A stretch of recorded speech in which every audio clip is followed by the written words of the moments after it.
जोडून या धन उत्तम व्यवहारे, जोडून या धन उत्तम व्यवहारे, उदास विचारे वेच करी, उत्तमाची गती तो एक पावेल, उत्तम भोगील जीव खाणे, परोपकार नेणे परनिंदा, परस्त्रिया सदा बहिणी माया, उत्तमाची गती तो एक पावेल, उत्तम भोगील जीव खाणे, भूत दया गाई पशुचे पालन, तानिल्या जीवन वन माझे, उत्तमाची गती तो एक पावेल, उत्तम भोगील जीव खाणे,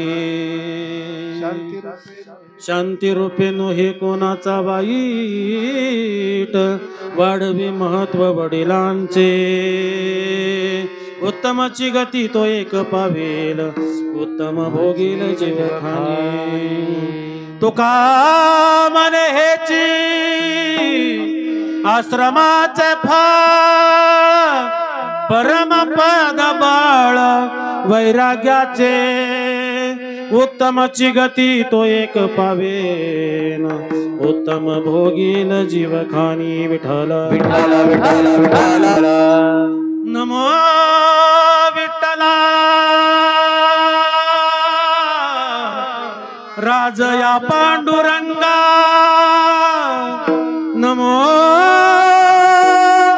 रुक्मिणी माऊली ज्ञानगंगा, नमो पुंडलिका, नमो चंद्रभागा, नमस्कार माझा रुक्मिणी पांडुरंगा, प्रथम नमन, पांडुरंग प्रथम नमन, पांडुरंग प्रथम नमन, पांडुरंग प्रथम नमन, पांडुरंग प्रथम नमन, पांडुरंग प्रथम नमन, पांडुरंग प्रथम नमन, पांडुरंग प्रथम नमन, दुसरे चरण संतांचिया, दुसरे चरण संतांचिया, दशगुणाधार कथे विस्तारो, दशगुणाधार कथे विस्तारो, दुसरे चरण संतांचिया, दुसरे चरण संतांचिया, दशगुणाधार कथेचा विस्तारो, दशगुणाधार कथेचा विस्तारो, रंगा करू प्रथम नमन, दुसरे चरण संतांचिया, दशगुणाधार कथेचा विस्तारो, बाबाजी सद्गुरु, रंगा करू प्रथम नमन, दुसरे चरण संतांचिया, दशगुणाधार कथेचा विस्तारो, बाबाजी सद्गुरु दासगुणा. आत्मरूप गणेशु केली स्मरण होय सकळ विद्यांचे अधिकरण, तेची बंधू श्री चरण श्री गुरूंचे ते नमस्कार आता ओम नमो ज्ञानेश्वरा करुणाकरा दया, तुमचा अनुग्रह लागलो, पावन झालो चराचर. ओम नमो ज्ञानेश्वरा करुणाकरा दया, तुमचा अनुग्रह लागलो, पावन झालो राजरी. ओम नमो ज्ञानेश्वरा करुणाकरा दया, तुमचा अनुग्रह लागलो, पावन झालो राजरी. ओम नमो ज्ञानेश्वरा करुणाकरा दया, तुमचा अनुग्रह लागलो, पावन झालो राजरी.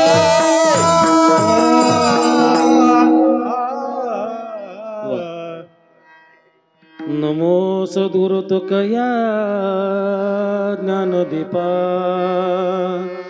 नमो सद्गुरु सच्चिदानंद रूपा, नमो सद्गुरु भक्त कल्याण मूर्ती, नमो सद्गुरु भास्करा पूर्ण कीर्ती, वचन ऐका कमलापती माझी रंकाची विनंती, कर जोडितो कथे काळी आपण असावे जवळ सेवे लागी सेवक झाला सेवे लागी सेवक झाला सेवे लागी सेवक झाला सेवे लागी सेवक झाला सेवे लागी सेवक झाला सेवे लागी सेवक झाला सेवे लागी सेवक झाला सेवे लागी सेवक झाला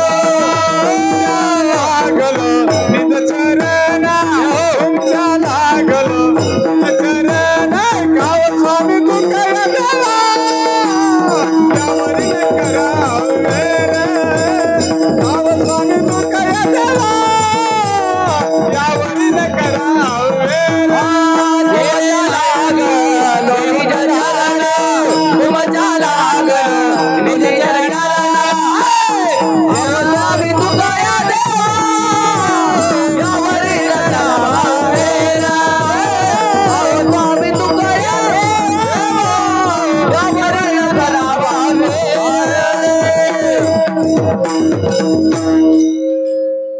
आइये महाराज विराजिए आइये महाराज विराजिए आइए महाराज विराजिए आइए महाराज विराजिए पधारिए पवन कुमार पधारिए जीव कुमार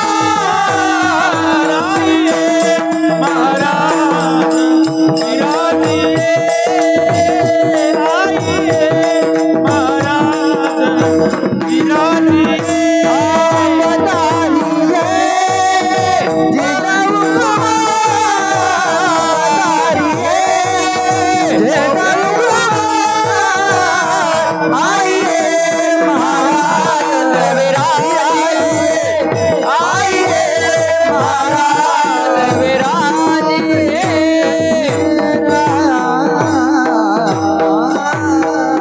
जोडोनिया धन उत्तम व्यवहारे जोडोनिया धन उत्तम व्यवहारे उदास विचारे वेच करी उत्तमाची गती तो एक पावेल उत्तम भोगील जीव खाणे प्रस्तुत प्राप्त अशा प्रसंगी भगवान भक्त श्रोते सज्जनांच्या समोर सेवे करता उच्चला लाभंग महान भगवान भक्त देवून येवाचे वरगाचे मुकुटमणी जगत उद्धारक जगद्गुरु तुकोबरा यांचा 6 चरणाचा ग्रहस्थ आश्रमामधले फलश्रुती सांगणारा अभंग सेवे करता निवडलेला ही विठ्ठल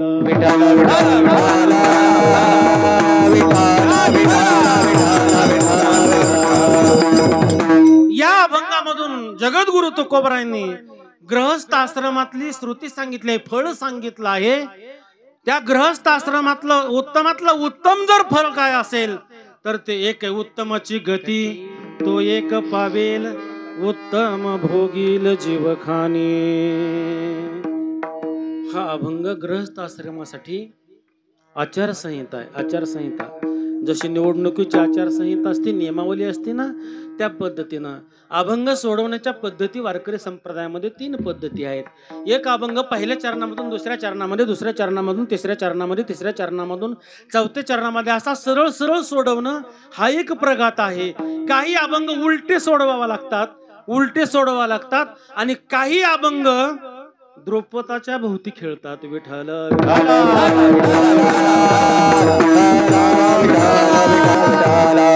अभंगाचा शब्दशः अर्थ तुमच्या पुढे ठेवण्यासाठी या ठिकाणी मी हा अभंग द्रौपदाच्या भोवती 2 प्रकारे सोडवण्याचा करण्याचा प्रयत्न करतोय मानवी जीवनामध्ये संसाराला आल्यानंतर काय मिळवावं जगद्गुरु तुकोबराय म्हणतात उत्तमाची गती तो एक पावेल कोण जोडोनिया धन उत्तम व्यवहारे उत्तमाची गती तो एक पावेल उदास विचारे वेच करी उत्तमाची गती तो एक पावेल परोपकार नेणे परनिंदा उत्तमची गती तो एक पावेल परश्रिया सदा बहिणी माया उत्तमची गती तो एक पावेल भूतदया गायी पशुचे पालन उत्तमची गती तो एक पावेल तानेल्या जीवन वना माझी उत्तमची गती तो एक पावेल अजून शांती रूपे नोहे कोणाचा वाईट, उत्तमची गती तो एक पावेल. वाढवी महत्व वडिलांचे, उत्तमची गती तो एक पावेल. आणि एवढा सगळा संस्कार करून सुद्धा ज्याच्या अंगी वैराग्याचं बळ येतं ना, उत्तमची गती तो एक पावेल. तुका म्हणे हेची आश्रमाचे फळ उत्तमची. आता उत्तमची गती पावेल हा जरी द्रौपद घेतला पण तरी हे पारलौकिक सुख झालं. दादा हे काय आहे? हे पारलौकिक सुख आहे. उत्तमाची गती तो एक पावेल, उत्तम भोगील जीवखानी.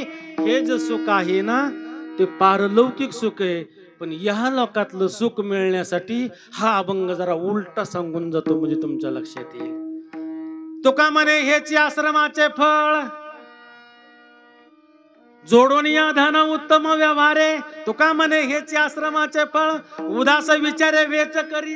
तुका म्हणे हेची आश्रमाचे फळ, उत्तमची गती तो एक पावेल. तुका म्हणे हेची आश्रमाचे फळ, उत्तम भोगील जीवखानी. तुका म्हणे हेची आश्रमाचे फळ, परोपकार नेणे परनिंदा.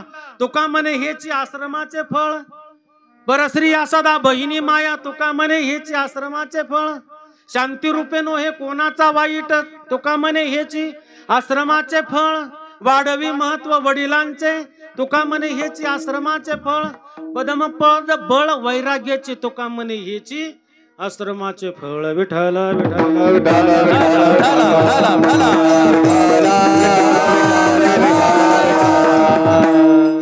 आता परत अभंग सांगायची काय गरज ठेवली का?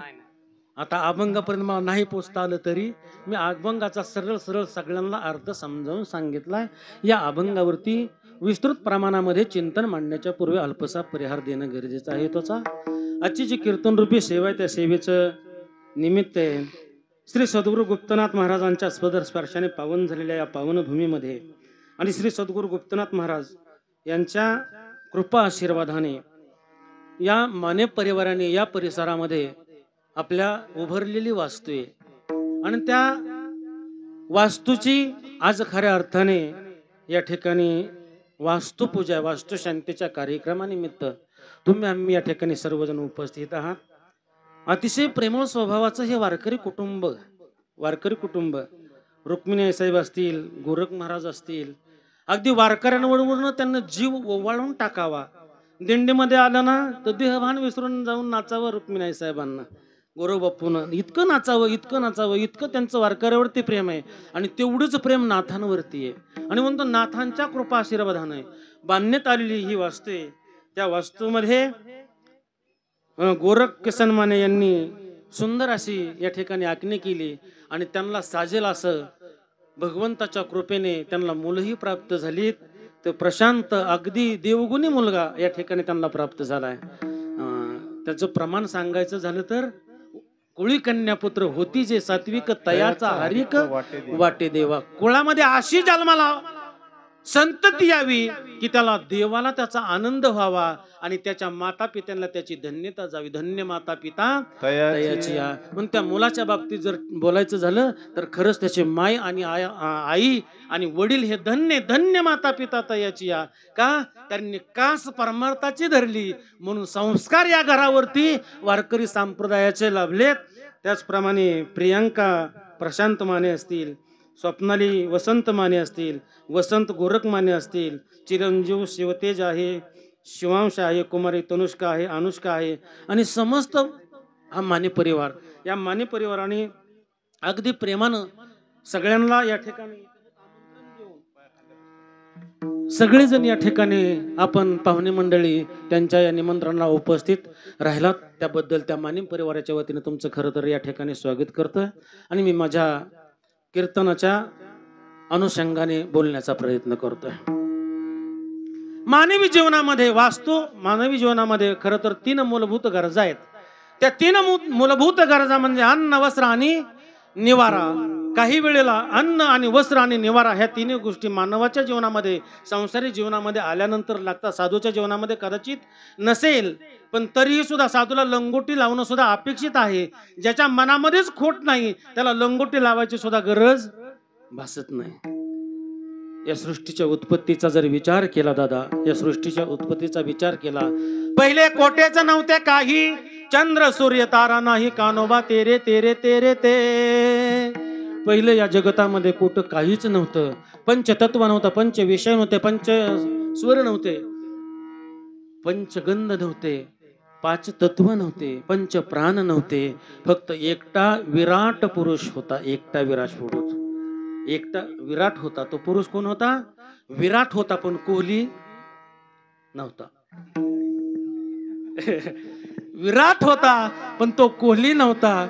विराट पुरुष होता तो. आणि त्या विराट पुरुषाला एकल्याला करमेना, एकली कर्म त्याला करमेना.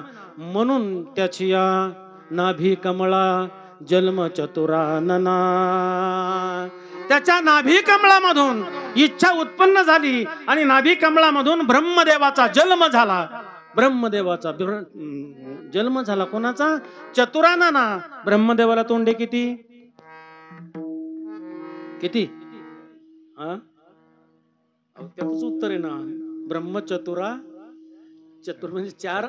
आनन म्हणजे चार तोंड ब्रह्मदेवाला.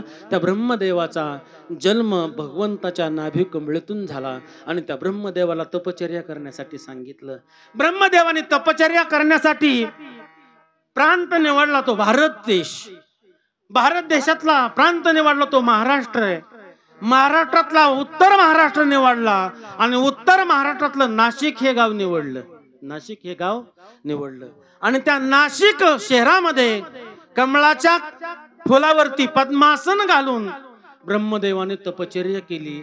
आणि ती तपचर्या चालू असताना उजव्या बाजूला मनु आणि डाव्या बाजूला शत्रुपा हे पहिलं जोडपं पृथ्वी तलावरती जन्माला आलं. दादा, पृथ्वी तलावरती हे पहिलं जोडपं जन्माला आलं. आणि त्यांच्यापासून आपली या सृष्टीची उत्पत्ती पुढे झाली, चालू झाली. त्या पारंपरिक पायिक तत्वाचे आपण आहोत. आता याला किती वर्ष झाली सांगतो, फक्त ध्यानात ठेवा आणि परत मला उद्या सांगा. त्या मनुचा आणि शत्रुपेचा जन्म 1,95,58,85,525 वर्ष आज मी तिला झाली. सांगा किती झाली? विठाला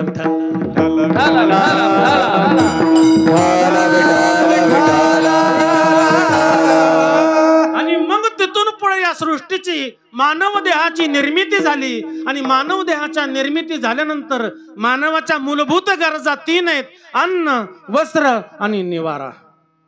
अन्न पाहिजे जगण्यापुरतं, लज्जा सावरण्यासाठी वस्त्र पाहिजे आणि निवाऱ्यासाठी घर पाहिजे. म्हणून संसाराला आलेल्या प्रत्येक जीवाला घर बांधणं हे अपेक्षित आहे. घर बांधलं या परिवारानं, त्या अपेक्षेनं हे घर बांधलं. ते घर बांधलं आणि त्या घराची आज खऱ्या अर्थाने वास्तू शांती आहे. घराची काय आहे? वास्तू. वास्तू म्हणजे वास करणे, निवास करणे. आणि त्या वास्तूची केली जाते ती वास्तू शांती. वास्तूनी आस्तू म्हणावं म्हणून केली जाते ती वास्तू शांती. विठ्ठल विठ्ठल त्या वास्तूने त्यात घरधन्याला प्रसन्न व्हावं, आशीर्वाद द्यावा, कलह निर्माण नाही व्हावे, असं जर आपल्याला वाटत असेल तर त्या वास्तूची वास्तू शांती केली जाते. पहिला प्रगत आहे. तसे तर पाहिलं तर 5 वेळेला पूजा करावी लागते. 5 वेळेला पूजा करावी लागते. पहिली पूजा आहे भूमिपूजन. मोजमाप घ्यावं लागतं. आणि मोजमाप घेऊन आयताकृती असेल, 30x50 असेल तर त्याचा चौरस निघत नाही. मग 10x10चा माप घ्यावं. 10x10ची खोली घ्यावी, त्याचा चौरस काढावा, त्याचा मध्यान काढावा. मध्यान काढल्यानंतर ती जी मधली जागा आहे बरोबर, त्या मध्यान जागेवरती या बोटाच्या भागापासून कोपरापर्यंत खोल जमीन खोदावी. रुंदी तेवढीच असावी, लांबी तेवढीच असावी आणि खोली तेवढीच असावी. पूजा सांगतोय मी. आणि ती तेवढं खड्डा खणला ना, तो खड्डा पाण्यानं भरावा. किती करावा? तो पूर्ण पाण्यानं भरावा. आणि तो खड्डाही कोणी खांदायचा? ज्या मालकाच्या नावावरती ती जागा आहे त्या मालकाने तो खड्डा खांदायचा. कळतंय बघा. मी सूक्ष्म थोडंसं चिंतन सांगून जाईन. कधी कोणी सांगितलेलं मला आठवत नाही म्हणून मी तुम्हाला सांगण्याचा प्रयत्न करतोय. वास्तुशांतीच्या कीर्तनानं शक्यतो कोणी हे सांगत नाहीत. आता कोणी कोणी काही अभंग कुठं घेतात त्याचा त्यांना मेळ लागत नाही. मी चांगल्या महाराजाचं काल कीर्तन एका यूट्यूबला ऐकलं सहज पळताना कळता कळता, तर त्यांनी वास्तुशांतीला अभंग घेतला होता, सारासार विचार करा उठाउठी. म्हणलं धन्य बाबा तुमचे दर्शन घ्यावं. काय काय अभंग घ्यावा, कुठं कोणता अभंग घ्यावा, प्रसंग काय प्रसंगानुसार बोलावं. माझा सांगायचा मुद्दा चला, तो खड्डा पाण्यानं भरावा आणि तो खड्डा खांदत असताना तो घरमालकानं खांदावा.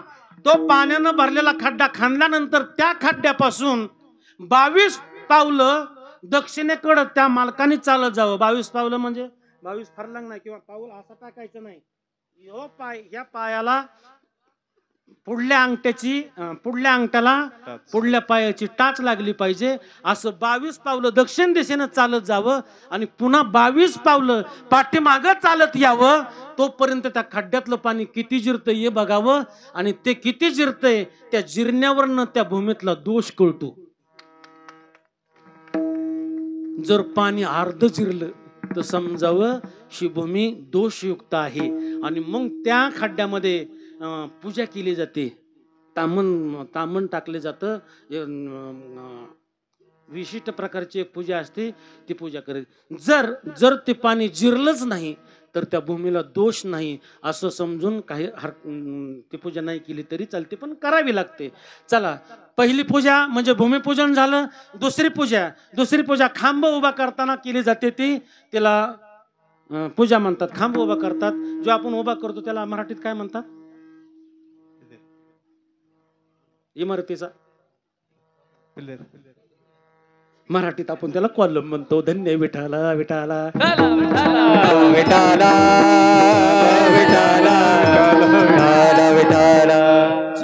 ज्याच्यावरती इमारत उभा राहायची तो खांब आपण ज्याला उभा करतो, त्या खांबाला उभा करण्याच्या वेळी त्याची एक पूजा करावी लागते.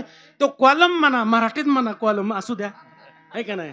पण तो खांब उभा करताना, तो कॉलम उभा करताना जे स्टील आपण ओतले जातं ना, स्टील उभा केलं जातं ना, त्याच्या खाली एक प्लेट असते, प्लेट, आणि ती धातूची प्लेट असावी.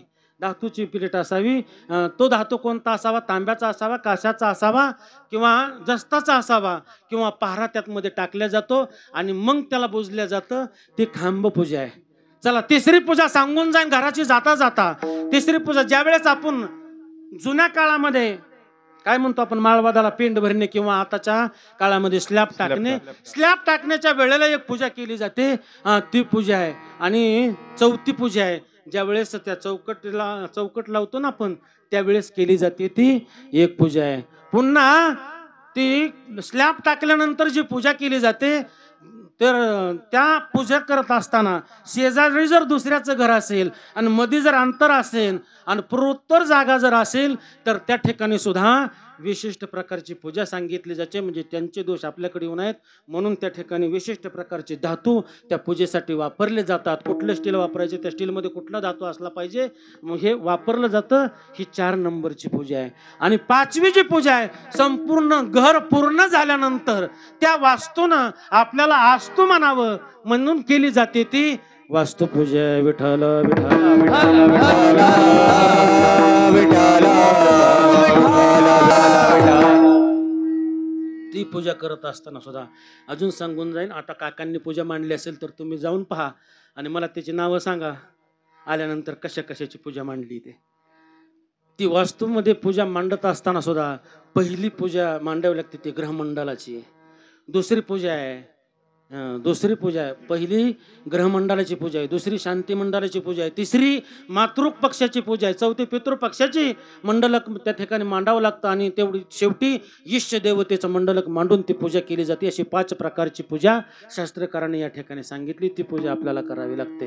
पण जर घरातलं त्या खड्ड्यातलं पाणी जर जिरलं नाही, हे जरी सत्य असलं आणि तरी पूजा करायची काय आवश्यकता नसली तरी सुद्धा शास्त्रांनी पूजा सांगितली. याचं एकमेव कारण जर काय असेल तर तुम्ही जी पूजा नाही केली असं म्हणणं नाही ना, तर ज्या ठिकाणी तुम्ही घर बांधणार आहात ती भूमी कशी आहे हे तुम्हाला ठाऊक नाही. कदाचित ती भूमी अपवित्र झालेली असेल, त्या ठिकाणी एखादं कुत्रं मेलेलं असेल, ती त्याच जमिनीमध्ये तिथं गाडले गेलेलं असेल, त्याच्या अस्थीचं त्या ठिकाणी पाणी झालेलं असेल, एखादा बैलसुद्धा आपण आपल्या शेतामध्ये पुरतो ना, आणि मग त्या ठिकाणी काही दोष लागतात त्या भूमीला, किंवा बाकीचं जाऊ दे सोडून, पण कुत्र्याने जरी त्या जागेवरती लघुशंका केली ना, तरी त्या जमिनीमध्ये त्याचा दोष निर्माण होतो. आणि मग ते दोष जाण्यासाठी, ते मातीतले दोष जाण्यासाठीची पूजा सांगितली. बरं, घराला लागणारं म्हटलं रे, ते वाळू आपण कुठून आणतो? कारखान्यातून, बरोबर? वाळू कुठून आणतो? अहो, आता कारखान्यातूनच आणतो ना. असं काय करताय? आता वाळू मिळते का? आता वाळू कुठली आपल्याला? क्रेशरची ना. पण ऐका, पूर्वी घर बांधत असताना ती वाळू आपल्याला नदीतनं आणावं लागायची. पण ऐका, त्या जी नदी आहे ती नदी प्रवाहित आहे, आणि ज्या नदीच्या काठावरची गावं आहेत त्या गावांच्या मशानभूम्या कुठं आहेत? नदीच्या काठावरती. चला थोडं सूक्ष्म सांगून जाईन जाता जाता. आणि तिथली माणसं मेल्यानंतर त्यांची हाडं कुठं टाकली जातात? नदीत टाकली जातात. मग त्यामुळं ती वाळू अपवित्र होती. ती हाडं आहेत ना, हाडू त्या वाळूमध्ये मिक्स होऊन जातात. त्यांची बारीक बारीक कण त्या वाळू वाटं सुद्धा आपल्या घरापर्यंत येण्याची शक्यता आहे. रक्षा विसर्जन आपण कुठं करतो? नदीत करतो. ऊन लागतंय का? असं या ना, असं या नाही, असं व्हा.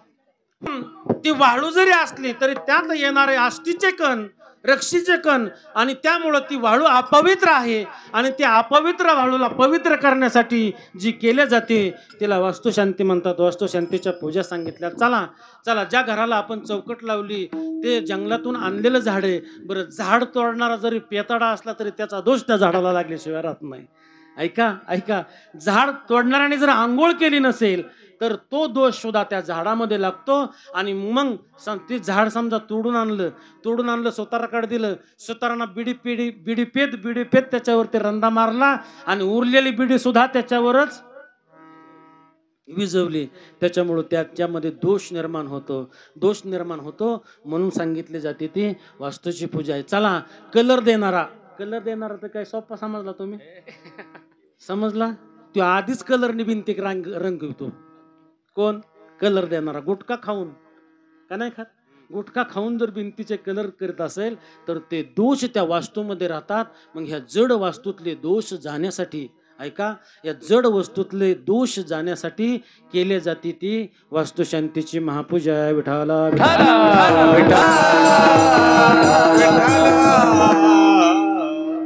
आणि गृहस्थाश्रमासाठी घर मात्र अतिशय महत्वाचं आहे. त्या वास्तूची वास्तुशांती या ठिकाणी या परिवारानं सुंदर अशा प्रकारानं केली, माने परिवारानं. आणि ते करत असताना घर बांधले, पण ते घरामध्ये सुद्धा घरातले दोष तसे पाहिलं तर घर भांडण करता का घरातली माणसं? भांडण कोण करतं? घरातली माणसं का घर भांडण करत नाही? मग मला सांगा, घर भांडण करत नाही, घरातली माणसं भांडण करतात. मग शांती कोणाची केली पाहिजे? माणसाची. शांती माणसाची केली पाहिजे. पण ऐका, आत्मा अविनाशी चेतन आहे आणि जड शरीर आहे. शरीर काय आहे? जड आहे. पण जे जड शरीराने केलं जातं ते आत्म्याला भोगावं लागतं. हा सिद्धांत आहे का नाही? शरीर बदलत जातं, आत्मा बदलत नाही. आत्मा तोच असतो. पण मागल्या जन्मामध्ये या शरीरातून जे घडले ते पुढील जन्मामध्ये त्या आत्म्याला भोगावं लागतं. जड शरीरातून आलेलं चेतन आत्म्याला जसं भोगावं लागतं, तसं जड इमारतीतून आलेलं चेतन स्वरूपातल्या मानवाला त्याचे दोष भोगावे लागतात. आणि ते दोष लागू नयेत म्हणून केले जाते ती वास्तूची वास्तुशांती. विठाल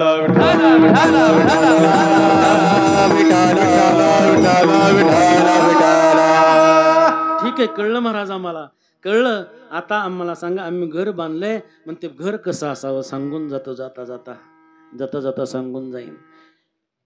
घर असावे घरासारखे, नको तो नुसत्या भिंती, तेथे असावा प्रेम जिव्हाळा, नको तो नुसती नाती. शेर महत्वाचं गृहस्थाश्रमाने लक्षात ठेवायचं ना.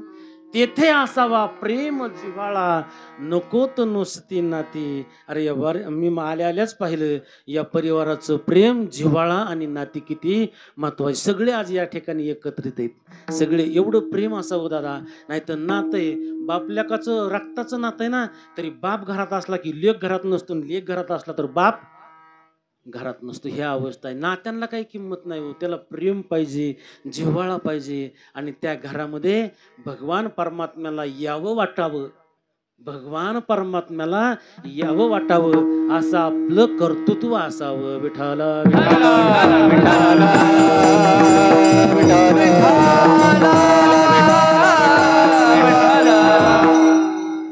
कळतंय मी बोलतोय ते.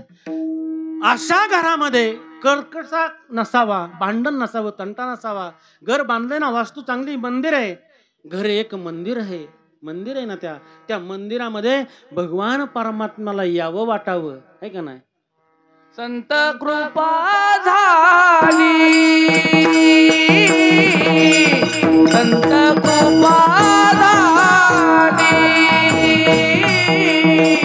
संत कृपा झाली,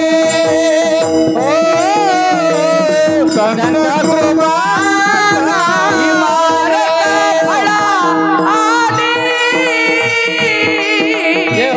इमारत फळा आली, इमारत फळा आली,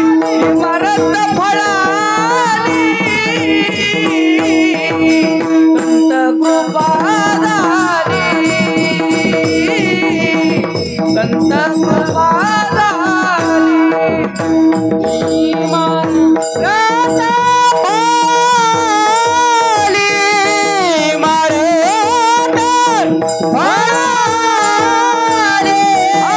संत कृपा झाली, संत कृपा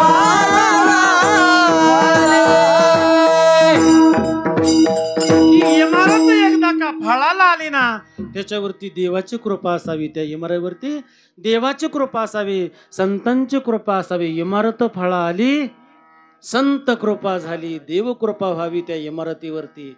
आणि म्हणून काही बी नावं नका टाकीत जाऊ गारावरती, काही बी नावं टाकतात लोक, त्याचा विषय नाही, आहे का नाही. काय असावं नाव, वैष्णव सदन, आहे का नाही, वैष्णवांचं सदन असावं, संत कृपा अशी नावं असावीत. काही नावं टाकतात, तो भाग वेगळा. मला सांगायचे त्या वास्तूवरती भगवंताची कृपा व्हावी, त्या वास्तूवरती संतांची कृपा व्हावी, त्या वास्तूवरती तुम्हा सर्वांची कृपा असू द्यावी. तुम्हाला सुद्धा आल्यानंतर त्या वास्तूमध्ये शांतता मिळाली पाहिजे, असे आपली सुद्धा त्या वास्तूवरती कृपा असावी. आणि त्याच्यासाठी काय करावं, ऐसा करे घर आवे राम, राम ऐसा कर घर आवे राम, राम. असं कर त्या घरात राहताना दादा, असं कर्म कर, असं कर्म कर की त्या भगवान परमात्म्याला सुद्धा तुझ्या घरात एक दिवस यावं वाटलं पाहिजे. अशी करणी कर, ऐशी करणी कर, ऐशी करणी कर. सांगून जातो दृष्टांत जाता जाता. चला, महाभारतातलं युद्ध पेटलं, युद्ध चालू होणार, काही अवधी होता. आणि काही अवधी असल्यामुळं भगवान परमात्म्याला वाटलं युद्ध तर होणार आहे, आणि या युद्धामध्ये अनेक वीर गतीला प्राप्त होणार आहेत, अनेक महिला विधवा होणार आहेत, अनेक लेकी पोरक्या होणार आहेत, अनेक बाळ पोरकी होणार आहेत. आणि या सगळ्याचं पातक आपल्यावरती येऊ नये, पांडवांवरती येऊ नये म्हणून समजुतीचा करार, युद्ध होऊ नये, वाटून घ्या असं सांगण्यासाठी भगवान परमात्मा कुठं जात आहेत, दुर्योधनाकडे. कारण युद्ध पेटवणार तो आहे, युद्धच पाहिजे. मी सुईच्या टोकावर बसणार एवढं सुद्धा जागा पांडवांना देणार नाही म्हणले. 5 गावं तरी 5 जणांना देऊन टाक सुईच्या टोकावर. आणि भावाभावाची भांडणं इथंच असतात, अख्खं वावर पडीक पडेल दादा, पण बांधासाठी माणसं डोके फोडल्याशिवाय एकामेकाचे राहत नाहीत. अरे तुझंही नाही, त्याचंही नाही, हे कोणाचंच नाही, हे भगवान परमात्म्याने मला 50 वर्ष कसायला दिले. तुम्ही जाणार आहे ती जागेवर राहणार आहे. का भांडतात लोक मला काही कळत नाही. आणि किरकोळ एका काकरीसाठी पार कोर्टन कचऱ्यानं मोजणी मापन काय बोलायचंच नाही. त्याच्या पायी माणसं म्हणतात मी 10 गेली तरी चालेल. काय 10 एकर जमीन गेली तरी चालेल, पण 10 गुंठ त्याला सोडणार नाही. मी त्याला म्हणलं ए येड्या, अरे 10 एकर कशाला जाऊन देतो, 10 गुंठ जाऊ दे ना, 9.5 एकर तुझी शिल्लक राहील ना. पण तो म्हणला नाही 10 एकर गेली तरी चालेल, पण 10 गुंठ जाऊन देणार नाही. ही आपली वेडी आणि खोळी कल्पना आहे बाबा. त्याची नाही तुझी नाही. सगळे गेले, आजा गेला, पंजा मेला, सगळे मसनाला गेले. तिला कसो ती बिचारी जाग्यावरच आहे. फक्त तुम्ही सांगू शकता त्या लिंबापासून त्या बाबळीपर्यंत, त्या कॅनलपासून त्या नदीपर्यंत हे माझच आहे. ती म्हणते असे माझे माझे म्हणणारे माझे माझे म्हणून व्यर्थ गेला, माझे माझे म्हणून व्यर्थ गेला, माझे माझे म्हणून व्यर्थ गेला, माझे माझे म्हणून व्यर्थ गेला. आपली अवस्था अशी माझे माझे म्हणून व्यर्थ गेला. माझा सांगायचा मुद्दा युद्ध पेटलं. युद्धाची बोलणी आपल्या बाजूने व्हावी, युद्ध होऊ नये म्हणून आपण बोलावं. कारण तसं जर आपण बोललो, त्याला समजावून सांगितलं, तर पुढं होणाऱ्या परिणामाला आपल्याला जबाबदार धरल्या जात नाही आणि पाप आपल्या माती लागणार नाही.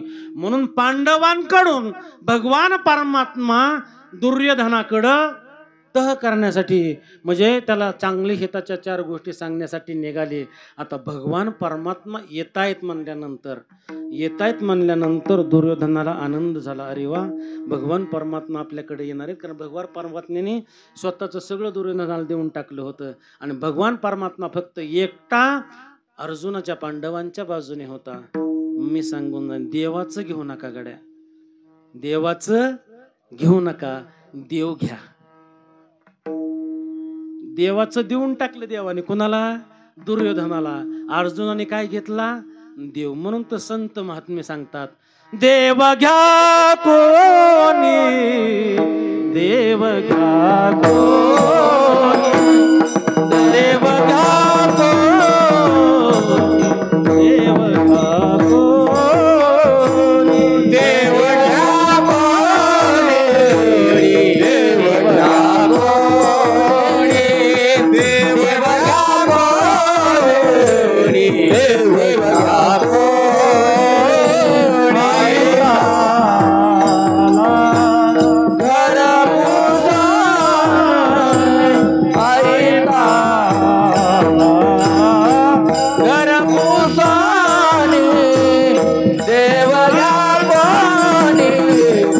घ्या कोणी, देव घ्या कोणी, देव घ्या कोणी.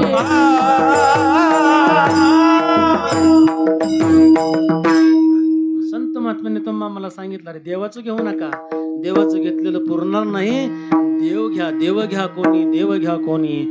आईताला घर पुसुनी भगवान परमात्मा दुर्योधनाकडे चालले. दुर्योधनाला वाटलं देव आलाय, आता सोयरास ना तो बी त्यांचा सोयरास होता. म्हणून भगवान परमात्म्याच्या स्वागतासाठी वा डीजे काय लावले, डीजे लावले, सुंदर असं बँड लावलंय, मंजुळ अशा स्वरांच्या सनया वाजतायत. आणि जे भगवान परमात्मा ज्या ठिकाणी येणार आहे ना, त्या रस्त्यावरती गालीचा टाकलाय, फुलं हातरलेत भगवान परमात्म्यासाठी. ऐका, भगवान परमात्म्यासाठी फुलं त्या रस्त्यावरती हातरलेत. आणि भगवान परमात्म्याच्या स्वागताला त्या महिला त्या ठिकाणी फुले घेऊन उभा आहेत. भगवान परमात्म्यानं एक एक पाईल टाकावा, तशा फुलाच्या टोपल्या भगवान परमात्म्याच्या अंगावरती उधळल्या जात होत्या. केवढं मोठं भगवान परमात्म्याचं स्वागत त्या ठिकाणी तात होतं. भगवान परमात्मा दुर्योधनाच्या शयन कक्षापर्यंत पोचले. आणि तिथं गेल्यानंतर भगवंताची अतिशय उत्कृष्ट प्रकारे पूजा करण्यात आली. उत्कृष्ट प्रकारे पूजा करण्यात आल्यानंतर बैठकीत बसल्यानंतर भगवान परमात्म्याने सांगितलं, दुर्योधना, अरे युद्ध करणं बरं नाही रे, युद्ध करणं बरं नाही, युद्ध करणं बरं नाही. पण ऐक ना, थोडंफार दिलं तर बरं होईल असं मला वाटतं. दुर्योधन म्हणला, देवा तू एकतर स्वैर आहे, इकडं चहा प्यावं तिकडं नाश्ता करावा, परत जेवायला इकडं यावं, भावकीच्या भांडणात पडू सोयऱ्यानं, बरोबर आहे ना? हं. इकडं चहा प्यावा तिकडं नाश्ता करावा, पुन्हा ते कुणीकडे जेवण्यासाठी यावं, पुन्हा जेवायला तिकडं जावं, पण भावकीच्या भांडणात पडू नकोस. मी एक सुईच्या टोकावरती बसन एवढं सुद्धा देणार नाही. भगवान परमात्मा म्हणले मी चाललो. भगवान परमात्मा म्हणले मी चाललो. भगवान परमात्म्यासाठी 56 प्रकारचे भोग दुर्योधनाने तयार केले होते. 56 प्रकारचे भोग जीवनामध्ये. ऐका, भगवान परमात्म्यासाठी दुर्योधनानं 56 प्रकारचे भोग तयार केले. दुर्योधनानं न ऐकल्यामुळं भगवान परमात्म्याने त्या 56 भोगांचा त्याग केला. पण ऐका, मला सांगायचे, ऐसे करणे करे के चलो घर आवे राम. राम घर आला पाहिजे. ध्यानी मनी सुद्धा नव्हतं. ज्या वाटेनं भगवान परमात्मा येत होता त्याच वाटेच्या अरण्यामध्ये आमचे विदुर काका एक झोपडं बांधून राहत होते. झोपडं बांधून राहत होते. भगवान परमात्मा उद्या येणार आहेत ही बातमी विदुर काकांना कळली. आणि विदुर काका आपल्या पत्नीला म्हणतात, त्या पत्नीचं नाव आहे सुलभा. सुलभा, ऐकलंस का? अगं ऐक ना, उद्या माझा भगवान परमात्मा दुर्योधनाचे 56 प्रकारचे भोग घेण्यासाठी आणि दुर्योधनाला समजून सांगण्यासाठी येणार आहे ग. ती म्हणली, ज्याच्यावर तुम्ही जीवापाड प्रेम करता तो भगवान परमात्मा सोडून तुम्ही अजिबात राहू शकत नाही. रात्रंदिवस त्या भगवान परमात्म्याच्या चिंतनामध्ये गर्क असता. मग मला सांगा, तो असा भगवान परमात्मा मी अजून पाहिला नाही. मला दावाल तो भगवान परमात्मा, मला दावाल. विदुर काका म्हणले, धावतो पण आपल्याला लांब उभं राहावं, कारण तिथं फार गर्दी. आणि त्या गर्दीतनं भगवान परमात्मा जात असताना आपल्याला पाहावं लागेल. ज्यावेळेस भगवान परमात्मा उतरले तेव्हा त्या गर्दीमध्ये सुलभा आणि विदुर काका त्या झोपडीच्या बाहेर आलेले होते. आणि रस्त्यावरती गर्दी, त्या रस्त्याच्या कडेला उभा राहून त्या गर्दीतनं भगवान परमात्म्याला पाहत होते. आणि विदुर काका त्या सुलभाला सांगत होते, योग बघ ना, बघ त्यो हत्तीवरती बसलाय ना, अंबरीमध्ये बसला ना, त्याच्या डोक्याला मोराचा पिस आहे बघ, अंगावरती पितांबर आहे, कंठामध्ये तुळशीचा हार आहे. आणि असा तो माझा भगवान परमात्मा ना आज अशा दुष्ट अशा दुर्योधनाकडे चाललाय. तो माझा भगवान परमात्मा आहे, मी त्याच्याशिवाय क्षणभरही राहू शकत नाही. सुलभानं ते डोळे भरून रूप पाहिलं. सुंदर ते ध्यान उभे विठेवरी, करकठेवरी ठेवून या, किंवा सावळे रुपडे चोरले उभे पंढरीचे विठेवरी गा. राजस सुकुमार मदनाचा पुतळा, राजस सुकुमार मदनाचा पुतळा, रवी शशी कळा लोकनिया. योगी याच्या ध्यानी धाताना तोडसी, तो आम्हापाशी मागे पुढे किंवा योगी या दुर्लभ तोम्या देखीला साजनी, पाहता मना न पुरे धनी. योग्यांना दुर्लभ असणारा भगवान परमात्मा आज त्या सुलभानं पाहिला. भगवान परमात्मा घेऊन जाणारे ते सेवेकरी पुढे गेले. अंधार पडत गेला आणि सुलभा आणि विदुर काका आपल्या झोपडीमध्ये निघून आले. मी सांगतोय, कर्म असं करा गड्या, कर्म असं करा. जे विदुराने केलं, जे सुलभाने केलं, त्या भगवान परमात्माला ते कसली का असाना झोपडी असू द्या, पण त्या झोपडीत सुद्धा कधी ते विसरले नाहीत. श्रीकृष्ण गोविंद हरी मुरारी, हे नाथ नारायण वासुदेवा. या नावानं रात्रंदिवस भजन करणारं ते जोडपं वैराग्य प्राप्त झालं आणि वनामध्ये घर बांधलं. त्या घरामध्ये भगवंताचं चिंतन करत असताना भगवान परमात्मा दुर्योधनाच्या उपभोगासाठी निघून गेले आणि हे दोघं आपल्या झोपडीमध्ये आले. आणि मग दोघांचा संवाद चालू झाला. धनी, ओ धनी, किती सुंदर आहे हो माझा बाळ, किती सुंदर आहे माझा भगवान परमात्मा, ज्याचं तुम्ही रात्रंदिवस ध्यान करताना तो किती सुंदर आहे. अहो कवरही त्याला पाहता पाहणे दुरी सारुणी. असं जर कवरही पाहत राहिलं ना तर एकटक त्याच्याकडं बघतच राहावं. धनी मला सांगा ना तो भगवान परमात्मा आपल्या घरी येईल कधी? येईल का? येईल आपल्या घरी? विदुर काकांनी समजूत काढावी. अगं सुलभा, तो अखंड ब्रह्मांडाचा चालक आहे ग. तो पांडवांचा कैवार आहे. दुर्योधनाकडे गेला भोगण्यासाठी. त्याला एवढा वेळ मिळेल का आपल्याकडे येण्यासाठी एवढा वेळ मिळणार नाही ग. तो फार बिझी. त्याला फार या जगाची काळजी आणि सगळ्यासाठी त्याला भरभर भटकावं लागतं.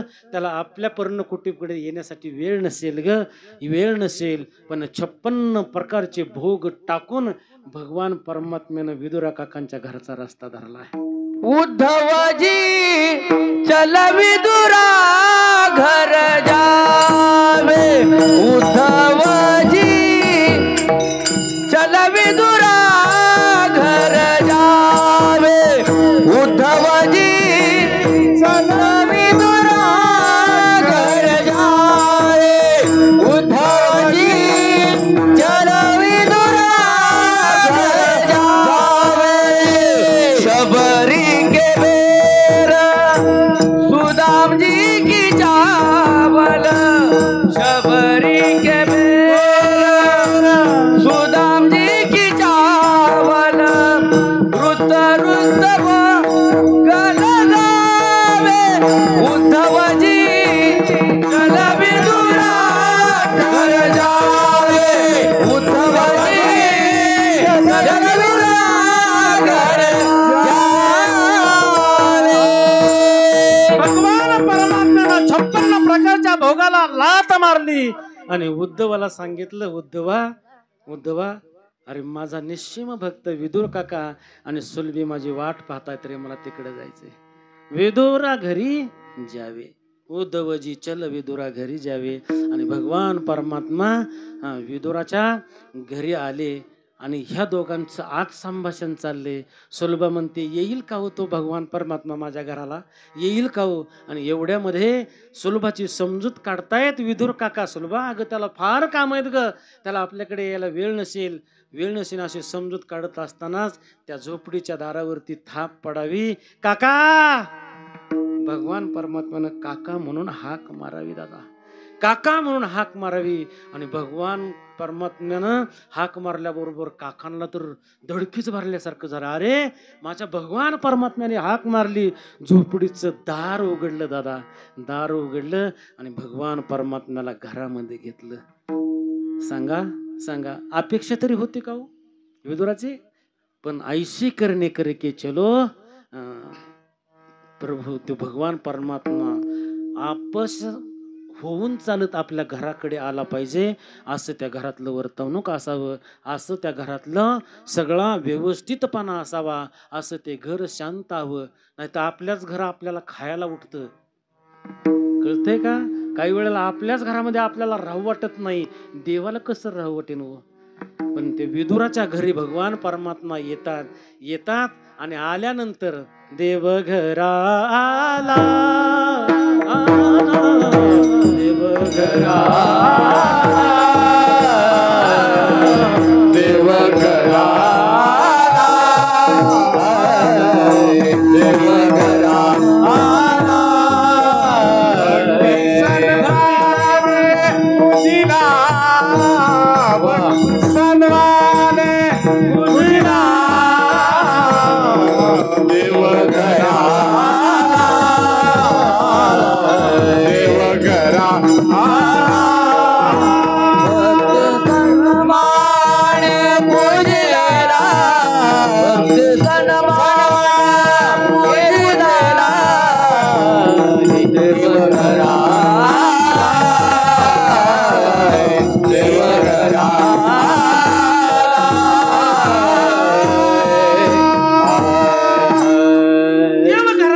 वाटत असेल ना तर देव ज्यानं घराला येईन ना असं कर्म केलं पाहिजे. कशानं? ठाईचं बैसोने करा एक चित्त, नका काही वेगळ्या मार्गाला लागू. ठाईचं बैसोने करा एक चित्त, आवडी अनंत आळवावा. कोठे नका पाहू करा हरी कथा तेथे अवचिता सापडेल. कितीतरी सोपा मार्ग सांगितलाय. त्याचं नामचिंतन केलं ना, फक्त ते प्रेमानं करा, आवडीनं करा, भावानं करा. भावानं भक्तीनं आवडीनं प्रेमानं घेतलेलं नाम हेच भगवंताचे पाय खेचून आणू शकतात. विदुराच्या घरी भगवंताचे पाय पाऊल पडले. काकांना आवाज दिला, भक्ती सन्माने देवाची पूजा केली. काका म्हणले आपल्याकडे येणार नाही, पण आलाय ना, पण देवाला काहीतरी पाहुणचार करायला पाहिजे. मी बाजारात जातो आणि बाजारातनं येतो, तोपर्यंत तुम्ही बसा. पण ती सुलभा देहावरच नव्हती, देहभान हरपून गेली. तिला वाटलं आता देवाला काहीतरी खावा. देव म्हणले मी 56 प्रकारचे भोग त्यागून आलोय, मला भूक लागली. काका म्हणले घरात तर काही नाही, मी बाजारातनं काहीतरी घेऊन येतो. तोपर्यंत सुलभाला एका देवळीमध्ये केळाची फणी सापडली दादा. आणि ती केळाची फणी सापडली. भगवान परमात्म्याला पाठ टाकायचा बसायला, त्याचा सन्मान करायचा आहे ना. आलेल्या अतिथीला आसन द्यावं, पाठ टाकावा, हा नियम आहे, धर्म आहे. पाठ टाकायचा, तर जे पाठ टाकला होता त्या पाठावर स्वतःच बसली. का? देहभान हरपली होती. पाठावर स्वतः बसली. बरं, भगवान परमात्म्याला केळं देत असताना केळं सोलून द्यायची. तिला वाटलं भगवान परमात्म्याला सोलायला वेळ लागेल, म्हणून भगवान परमात्म्याला ते केळं सोलून देत असताना केळं सोलायची आणि टारकाला भगवंताच्या हातात द्यायची आणि गाभा स्वतः खायची. का? देहावर नव्हती, देहभान विसरली होती, देहभान हसरली होती. आणि हे भाव भक्तीशी भुलला, देव भावाला भुलला, भक्तीला भुललाय. तो त्या सुलभाची सालीची केळं मटा खाऊ लागला. अंतरीची घेतो गोडी पाही जोडी भावाची, देव सोयरा दिनांचा. इन केळं सोलावीत, साली भगवंताला द्याव्यात, गाबा आपण खावा. अशी क्रिया चालली. केळाची फणी संपत आली आणि विदुर काका बाजारात ज्वारी घेऊन आले आणि त्यांनी दृष्टी पाहिल्यानंतर सुलभाचं काम चाललंय. साली देवाला द्यायच्या, गाबा आपण खायचा. वाईट वाटलं कोणाला? काकांना. अरे काय माझी पत्नी देवाला साली चारते आणि गाबा आपण खाते. आवाज दिला, सुलभा काय करतेस? दचकली आणि भानावरती आली. चुकलं बरं, चुकलं. आणि मग विदुरा घराच्या भक्षुनी कन्या, 56 प्रकारचे भोग आहेत, 5 पक्वान्नाचा स्वयंपाक आहे. वड्या एवढ्याली भजीत, अखंड कोरडई ताटात आहेत. श्रीखंड आहे, बासुंदी आहे, गुलाबजाम आहे, जिलेबी आहे, लाडू आहे, पेढा आहे, पूर्ण आहेत. आणि त्याच्यावरती तुपाची धार आहे. मस्तपैकी भात आहे वाटीवर, त्याच्यावरती पिवळं धमुक वरण आहे, त्या वरणावरती पुन्हा तुपाची धार आहे, गुळवण्यामध्ये तूप आहे.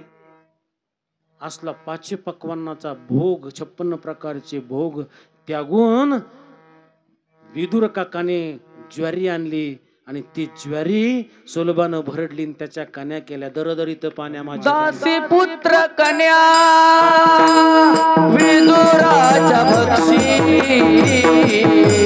दासी पुत्र कन्या विदुराच्या भक्षी, दासी पुत्र कन्या विदुराच्या भक्षी,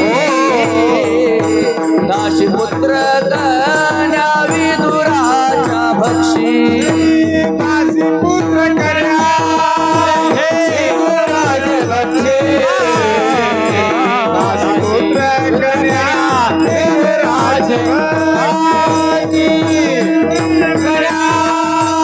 विदुराच्या भक्षी, दासी पुत्र कन्या विदुराचे घासे, दैत्या घरी रक्षी प्रल्हादाशी, दैत्या घरी रक्षी प्रल्हादाशी. बोला दैत्या घरी रक्षी प्रल्हादाशी, दैत्या घरी रक्षी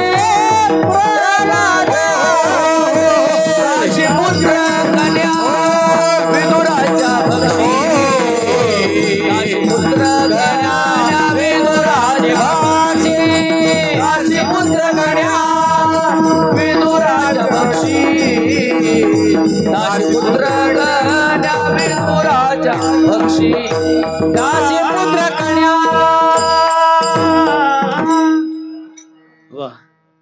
दासीपुत्र कन्या विदुराचा भक्षी दैत्या घरी रक्षी प्रल्हादाशी. भगवान परमात्म्यानं कन्या खाल्ल्या पण पाचे पक्वान्नाचा भोग त्यानं त्यागला. का तर ऐसे करणे करके चलो, ऐसे करणे करा की त्या भगवान परमात्म्याला सुद्धा आपल्या घरामध्ये यावं वाटलं पाहिजे, यावं वाटलं पाहिजे, यावं वाटलं पाहिजे आणि तो आला पाहिजे, आला पाहिजे. असं सुंदर पवित्र असं घर या माने परिवाराने बांधले. आणि त्यांची एकच इच्छा होती महाराज, एकच इच्छा होती की माझ्या दारामध्ये वारकऱ्यांची पंगत व्हावी आणि महाराजांचंच कीर्तन व्हावं. पहिल्यापासूनची इच्छा होती या माने परिवाराची. वारकऱ्यांची पंगत पाया खाणल्यापासून सांगितलं होतं त्यांनी. पाया खाणला तेव्हा तुमचंच कीर्तन मला ठेवायचंय, तुम्ही यावंच लागेल. मी काशी यात्रेला गेलतो प्रयागराजला. दादांच्याकडे जाऊन त्यांनी फोन नंबर घेतला. त्यामध्ये पुन्हा 3दा बदल करण्यात आला, 3दा बदल करण्यात आला. शेवटी मी घरी आल्यानंतर त्यांना कळलं ते दोघं नवरा बायको पती पत्नी घरी माझ्या तारीख देण्याचं. म्हणजे किती तळमळे, किती अंतकरणातली तळमळे, अंतकरणातली तळमळे. आणि महाराजांचंच कीर्तन व्हावं. पण योगायोग असा की बीज आणि वास्तुशांती एकाच दिवशी आली. म्हणून खरं तर हा कार्यक्रम आपल्याला उशिरा चालू करण्यात आला. कारण गावामध्ये आपल्या मोरी परिवारातच भाऊ असतील, दादा असतील, यांच्या कुटुंबाकडून साजरी केलेली आज बीज उत्सव आहे. आणि त्या बीज उत्सव नंतर झालेलं त्या ठिकाणी तो उरकून या ठिकाणी येण्याचं काम केलं. संसार म्हणलं की घर आलं, घर बांधायचं म्हणलं की पूर्वी मन आहे, पूर्वीची मन आहे. काय विहीर पहावे खोदून, बरोबर आहे का तात्या? विहीर पहावे खोदून, लग्न पाहावं करून, घर बघावं बांधून, शी मन आहे. काही काय भाग्यवान माणसं असतात एका एकाच्या रानामध्ये 2-2 विहिरी आहेत ना. काही काही त्याच्या पुढचे भाग्यवान असतात एका एकाला 2-2 घर आहेत. रानात एक, गावात एक आहे ना.